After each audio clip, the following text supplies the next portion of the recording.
Hello friend, नमस्ते। स्वागत है मेरे चैनल में। आइए सुनते हैं शिव जी का गीत।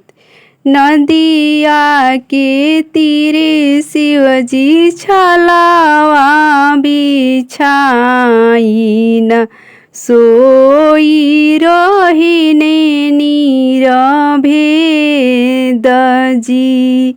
नदिया के तीरे शिव जी छलावा बिछाइन, सोई रहिले नीरभेद जी।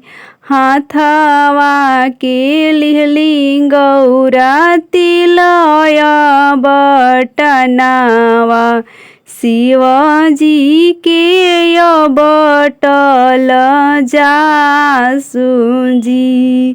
हाथवा के लिहली गौरा तिलय बटनावा, शिवजी के बट सुजासु।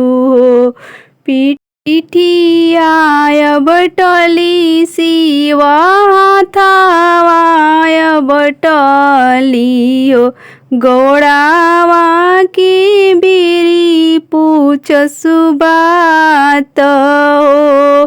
पिठियाय बटली गौरा हाथवाय बटली हो, गोड़ावा की बेरी पूछ सुबात हो।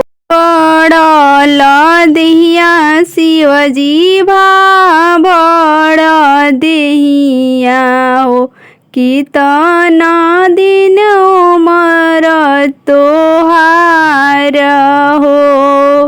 ओ बड़ल देहिया शिवजी भाबड़ देहिया हो, कितन दिन उमर तोहार हो। पराजे जनमेले विष्णु माह्या देव, परती जनमे शेष नाग हो। उपराजे जनमले विष्णु महादेव, धरती जनमे शेष नाग हो। गंगा से बड़ा हम हइए गौरा देई, अबहि जियब लाखो साल हो। गंगा से बड़ा हम हइए गौरा देई, अबहि जियब लाखो साल हो। नदिया के तीरे शिवजी छलावा बिछाइन, सोई रहिना नीरभेद हो।